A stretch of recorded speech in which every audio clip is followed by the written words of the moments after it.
A palavra é Jesus Cristo.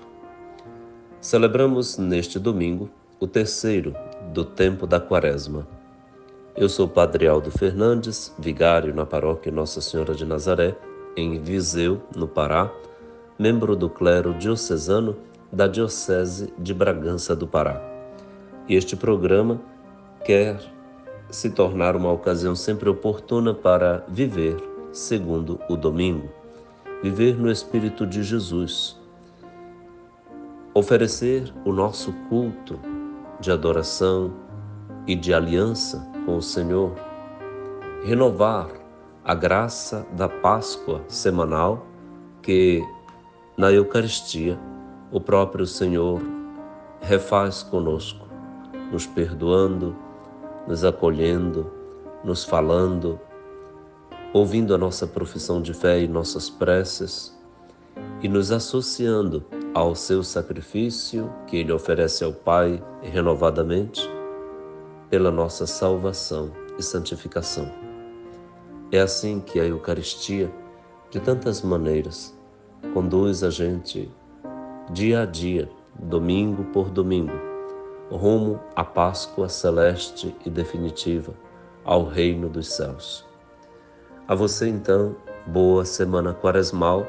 Esta será a terceira, iniciada com este domingo, cuja oração inicial da Santa Missa nos levará a ouvir a Igreja rezando dizer: ó Deus, autor de toda misericórdia e bondade, que indicastes o jejum, a oração e a esmola como remédio contra o pecado, acolhei benigno esta confissão da nossa humildade, para que, reconhecendo as nossas faltas, sejamos sempre regenerados pela vossa misericórdia. Por nosso Senhor Jesus Cristo, vosso Filho, que é Deus, e convosco vive e reina na unidade do Espírito Santo, por todos os séculos dos séculos. Amém. A liturgia da palavra da Santa Missa deste terceiro domingo da Quaresma está composta dos seguintes textos. Na primeira leitura do livro do Êxodo, no capítulo 20, versículos de 1 a 17. O salmo entre as leituras neste domingo será o Salmo 18, com 4 estrofes, intercalado entre elas o refrão: Senhor, tens palavras de vida eterna. A segunda leitura nos fará ouvir o texto da primeira carta de São Paulo aos Coríntios, no capítulo 1, versículos 22 a 25. E o Evangelho será de João, capítulo 2, versículos 13 a 25. Bem-vindo, bem-vinda a este encontro com o Senhor e com a nossa comunidade onde todos são irmãos e irmãs e onde constroem sadiamente aquela fraternidade amiga ou aquela amizade fraterna que nos leva a todos a reconhecer a Deus como o nosso único Pai, o Pai de nosso Senhor Jesus Cristo, a superar a inimizade, a combater o pecado e toda a divisão, a nos respeitar, tolerar, amar e edificar-nos mutuamente. Tudo isso, a campanha da fraternidade da CNBB, a quem damos total apoio e temos certeza de que surtirá um efeito benéfico enorme para o mundo todo, mas particularmente para a Igreja no Brasil. Nós, então, queremos viver a palavra de Deus, ouvi-la como discípulos, para pô-la em prática como Nossa Senhora, como São José, como os santos, os novos santos de hoje. Reza o Papa na primeira sexta-feira do mês e durante o mês todo, os novos mártires de hoje, as testemunhas que o Senhor tem neste mundo tão conturbado. Hoje, reze ao Senhor, pedindo a Ele a graça da paz, da superação dos conflitos armados em todo o mundo, que tem deixado tantas vítimas, para que a selvageria da guerra dê lugar à suavidade da paz e à amizade social global verdadeira e vital. Ponha esta intenção na sua oração, no seu terço, na Santa Missa.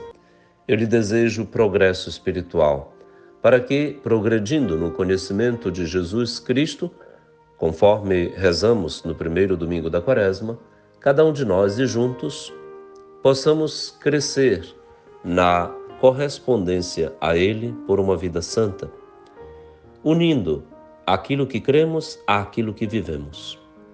Que beleza é uma pessoa harmonizada, onde nada sobrepuja nada, onde não há excessos, onde não há exageros.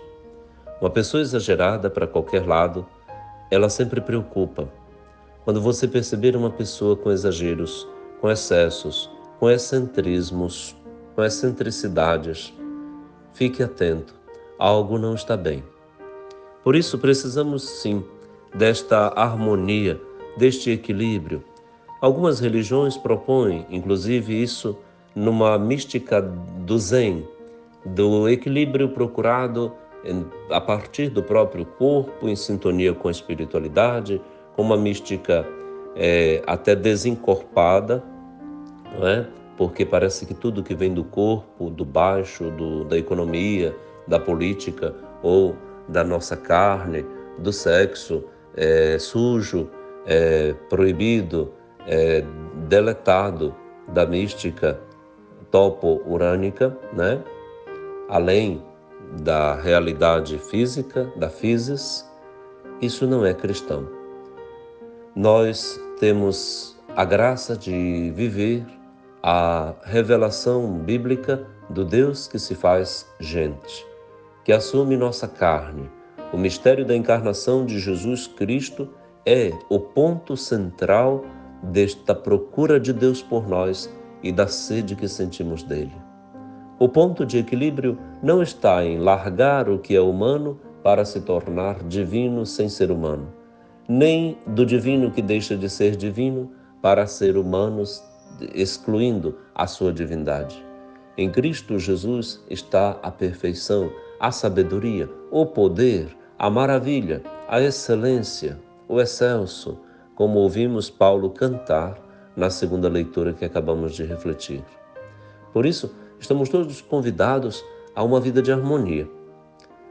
Nada de excessivo, nada de excêntrico. Por favor, em qualquer idade e em qualquer situação da vida, da igreja, nada de excentricidade. Excentricidade faz mal, não faz bem. Excessos sempre fazem mal. Extravagâncias sempre escondem algo que não quer se revelar agora, mas que pode ser extremamente perigoso.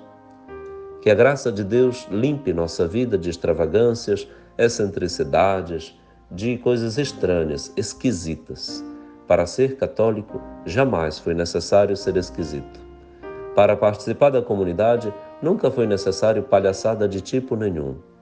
Para que nós nos sentíssemos bem juntos, haveremos de ser capazes de perceber o que cada um tem e contribui para o bem de todos. Todos somos irmãos e irmãs. Todos somos muito úteis e muito necessários.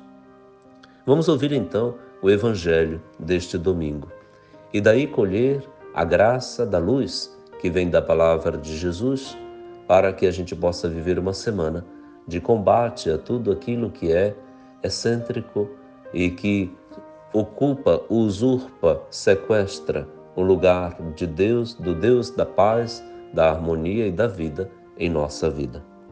Proclamação do Santo Evangelho segundo João, capítulo 2, versículos 13 a 25. Estava próxima a Páscoa dos judeus, e Jesus subiu a Jerusalém. No templo encontrou os vendedores de bois, ovelhas e pombas e os cambistas que estavam aí sentados. Fez então um chicote de cordas e expulsou todos do templo, junto com as ovelhas e os bois. Espalhou as moedas e derrubou as mesas dos cambistas. E disse aos que vendiam pombas: tirai isso daqui. Não façais da casa de meu pai uma casa de comércio. Seus discípulos lembraram-se mais tarde que a Escritura diz: o zelo por tua casa me consumirá.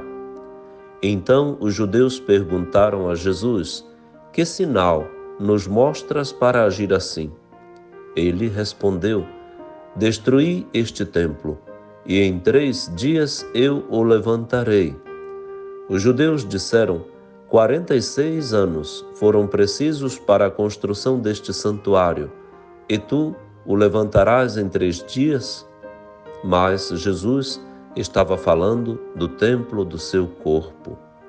Quando Jesus ressuscitou, os discípulos lembraram-se do que ele tinha dito e acreditaram na Escritura e na palavra dele. Jesus estava em Jerusalém durante a festa da Páscoa. Vendo os sinais que realizava, muitos creram no seu nome.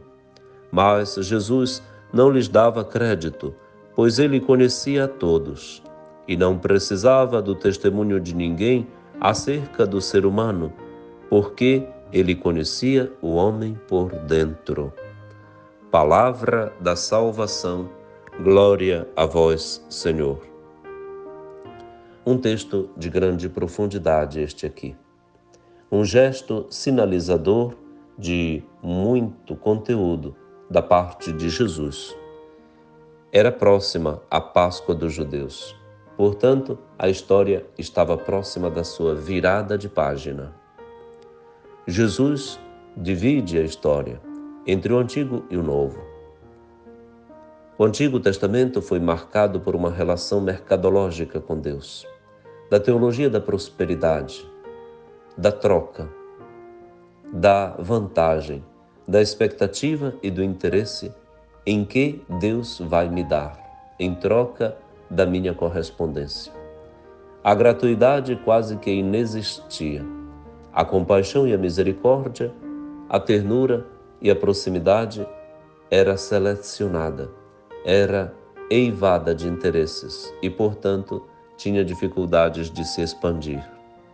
Jesus se aproxima como o Deus que se aproxima de nós. Jesus visita o templo. Ele subiu a Jerusalém. Aí encontrou no templo, ícone do santuário, do sagrado, da relação de Deus Pai com a humanidade, um comércio. Os vendedores de bois, ovelhas, pombas, cabritos e os cambistas, cuja moeda permitia a troca dos produtos utilizados nos sacrifícios do altar do templo, tornaram aquilo tudo um grande comércio, uma atividade comercial intensa. Muitos dos sacerdotes eram os próprios proprietários destes produtos e faziam daquilo uma ocasião fácil de ganhar dinheiro.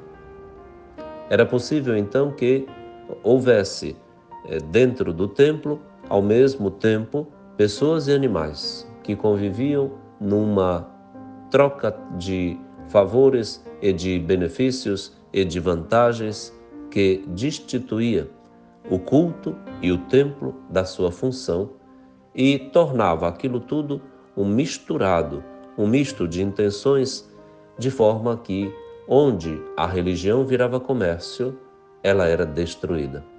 Não servia mais para o que se propôs. Havia mais interesse mercadológico do que salvífico. É aí que Jesus, então, age de uma forma sinalizante. Derruba as mesas dos cambistas, bota todo mundo para correr, faz um chicote de cordas. O chicote quer dizer o instrumento de ameaça a quem transformou a religião em algo completamente distorcido. É aí então que os judeus arguem Jesus. Que sinal tu nos mostras para agires assim?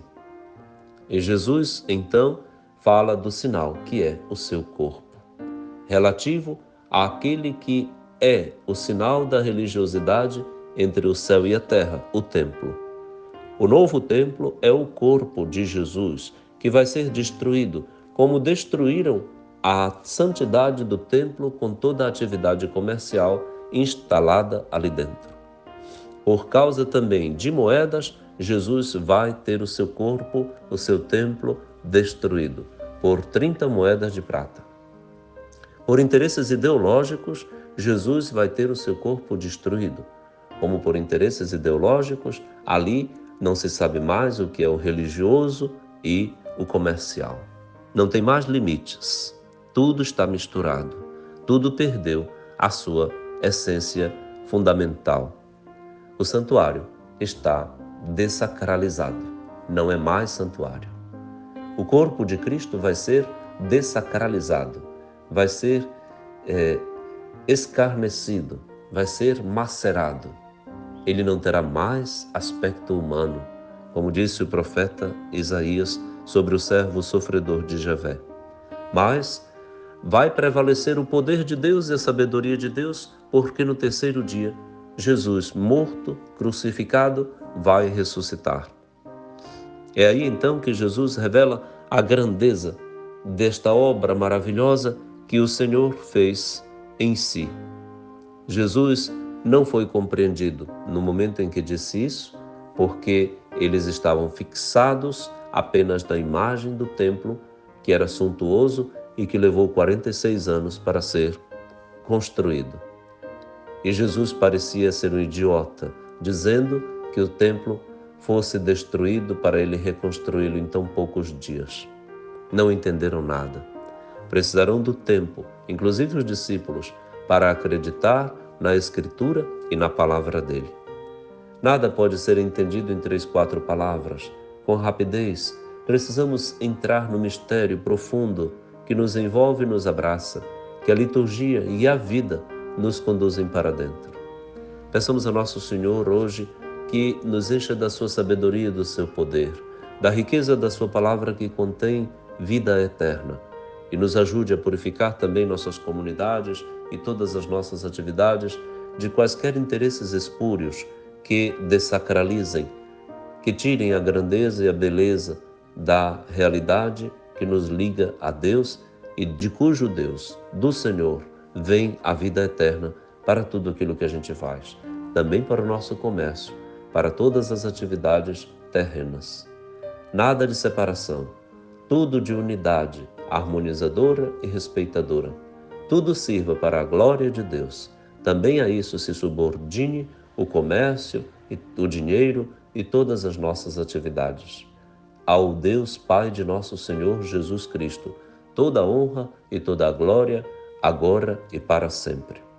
Pai nosso, que estais nos céus, santificado seja o vosso nome. Venha a nós o vosso reino.